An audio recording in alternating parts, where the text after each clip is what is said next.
Hello my friends, and welcome back to the Review Den. And today we're looking at the sequel to Fire Emblem Awakening, the game I gushed all over in my last episodes, the game that single-handedly saved the Fire Emblem franchise. No joke. See, Intelligent Systems was faced with a predicament. Sales and interest in the Fire Emblem series were decent, but dwindling. The last games before Awakening were remakes of the original titles for the DS, prime opportunities to rekindle interest in the series, and while they performed well, the series was getting stale. So, Intelligent Systems was given essentially one last shot, sink or swim, at their preeminent intellectual property. Now this could have gone very bad. They might have chosen to keep the simple, more sterile presentation of the series as a send-off to longtime fans, then moved all resources and personnel to more lucrative ventures, like something free-to-play with microtransactions. Or they might have reimagined or rebooted the series for modern audiences, in other words, dumbing it down and probably adding microtransactions.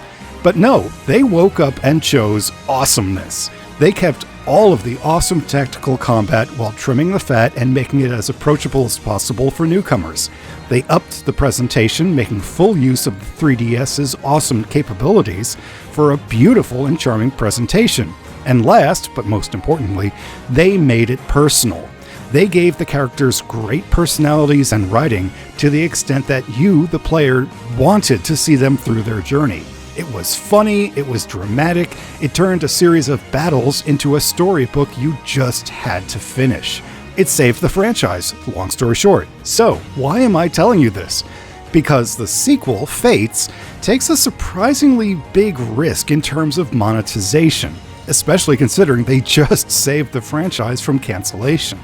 I can see taking a big risk after getting a few titles into this new lifespan, but to immediately try milking the players of extra money after they had just saved your backsides, to me just feels kinda slimy and hurts the value of the game. Still, I always want to be objective about these things, so let's ride into the heat of battle against foes both obvious and hidden in Fire Emblem Fates.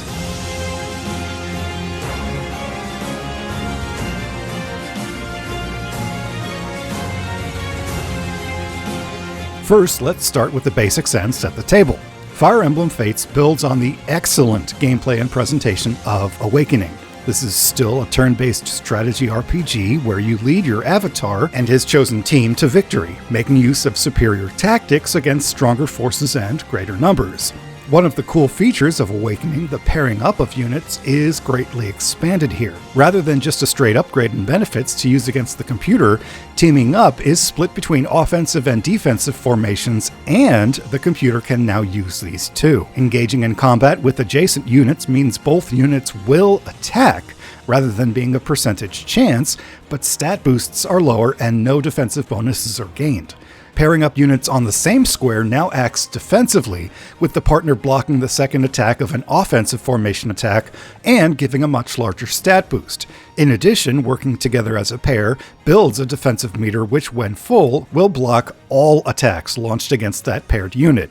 It sounds more confusing than it is. Simply put, you can now use the second unit to attack or to block, and the computer can use those abilities now too. Logistics are completely revamped as well.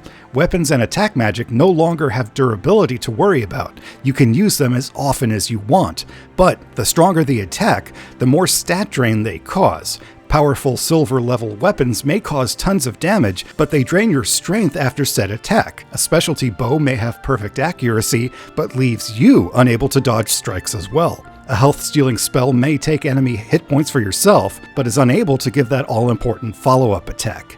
It's now a game of trade-offs, and to be honest, it feels like it breaks the quiet simplicity of the rock, paper, scissors system the series is known for, but in fairness, they did try something new. The camping screens between missions are now a fully fledged system. Rather than visiting town shops on the main map and conversing through pop-up events, you have a full town and castle building minigame where you build mines and farms for resources, shop for weapons, and a home for you and your loved ones. Everything here is expandable throughout the game, but you have to try to build strategically as the computer, or multiplayer PvP if you choose, can attack your home. Audio visuals build on the already excellent Awakening. Character models sport a bit of extra detail and can now be kitted out with extra accessories.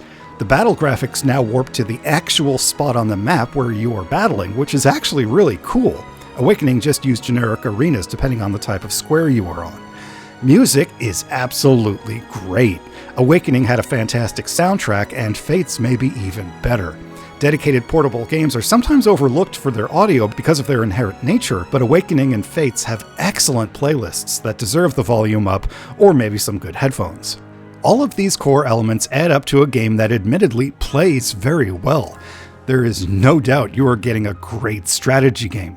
I do think it's safe to say that new players might want to start with Awakening. It's more straightforward, but many will appreciate the extra base building and complexity, including the new buff versus debuff focus of combat. The gameplay isn't the issue.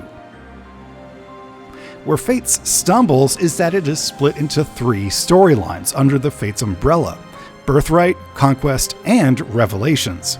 Now again, the idea here at play is pretty cool. The lead avatar, Corrin, is essentially a child of 3 different kingdoms.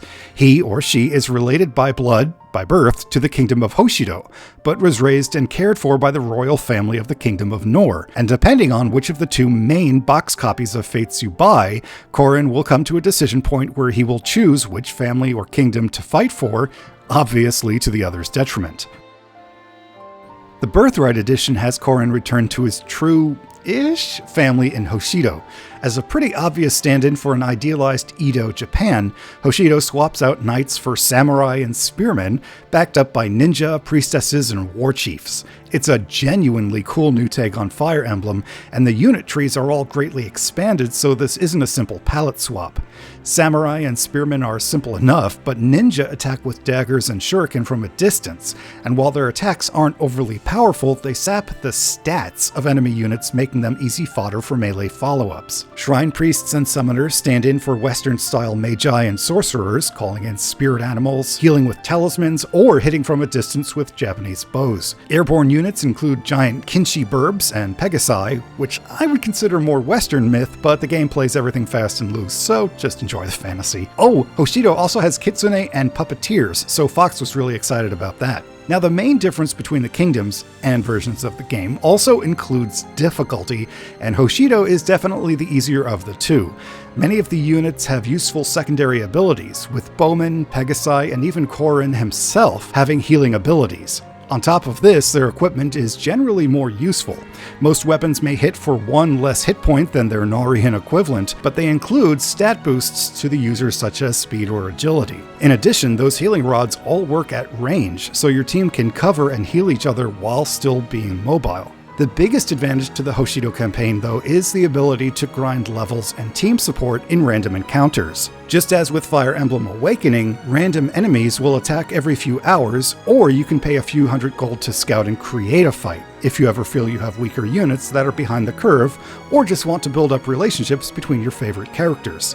You always have the ability to catch your breath, so to speak, and just build up your team, which makes the entire campaign more approachable, even on higher difficulties. And you won't realize how much you miss this facet of the game until you try Conquest. More on that later. From a story standpoint, Hoshido seeks revenge for their murdered queen and is looking to put an end to the conquests of Nor's evil King Garen once and for all. Here, Corrin will build allies and liberate the oppressed as he battles his way into his former home, even if it means facing his adopted brothers and sisters.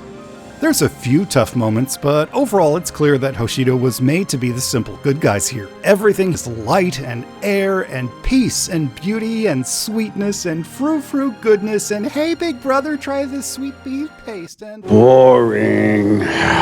Come on, let's get a real kingdom in here. Everyone knows that real heroes wear black, and you're gonna prove that in Fire Emblem Conquest. In this version of the game, Corrin sides with his adopted family against his true siblings. Everything in the Conquest campaign is more morally gray.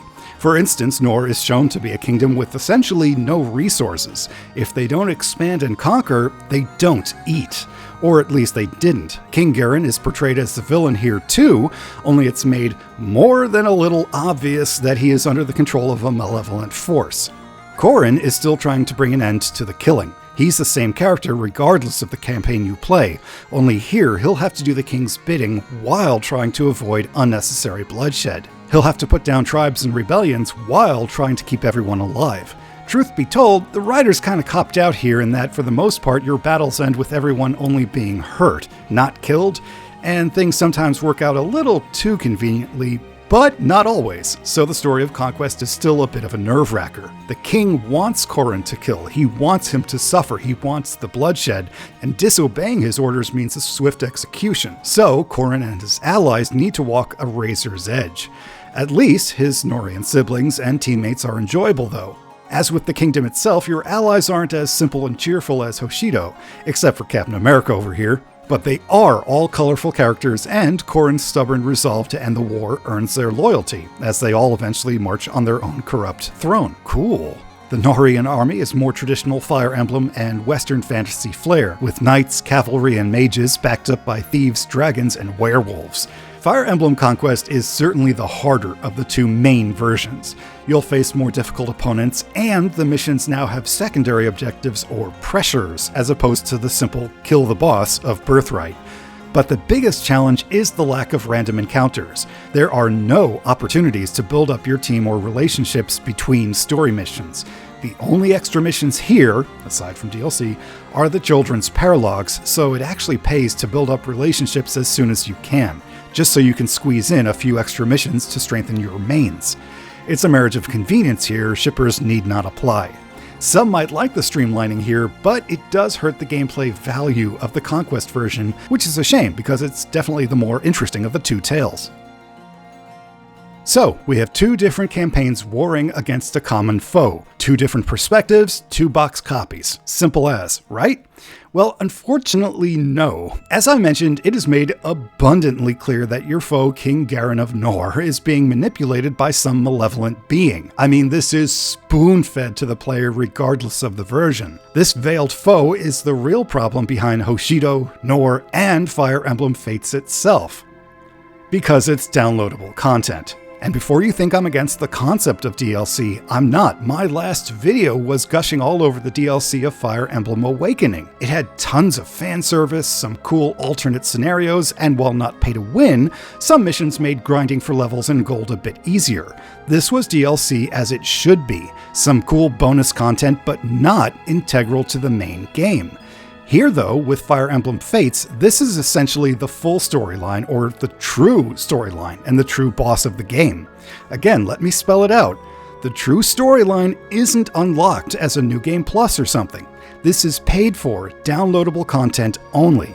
It's not on the game card, it's not for anyone without internet connection, it's not free. It would be like playing through Super Mario 3, but after beating Ludwig, you see Bowser's letter, and then the credits roll. Sorry, Mario, you'll have to buy another version of the game to actually save the princess. Yes, and I know the special edition of the game has all three campaigns included. I own it. I saw the writing on the wall and bought this ahead of time. But even I can see the truth that 95% of gamers are going to buy one of the two main copies of the game and wind up getting shorted on content. It's frustrating too, because this could have been awesome if each version of the game had the Revelations chapter as, say, a New Game Plus. This would have kept the cool Pokemon style Red vs. Blue, Gold vs. Silver, Sun vs. Moon, Team Edward versus Team Jacob. Oh, I hate that I remember that. But it would have kept the cool friendly rivalry between gamers and been a great selling point for the game.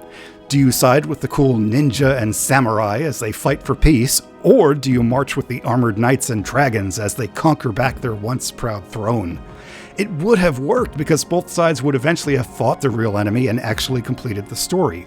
But by separating the real campaign, the final campaign, and leaving players hanging, it just feels like a cash grab. And that's really the sum of it. There's no denying you get great gameplay here, even if I prefer the streamlined style of Awakening. Everything is well thought out and challenges you to overcome the odds using better strategy, characters, and equipment. The gameplay is absolutely there, but the monetization of the real ending just feels nasty. It's a shame too, because some really cool elements are present here in Fates, but they don't go anywhere. I love that Eastern and Western historical and mythological forces are present, but it's not just underplayed, it's completely taken for granted. Having samurai and kitsune battling Western cavalry and werewolves sounds way more awesome out loud than it winds up being.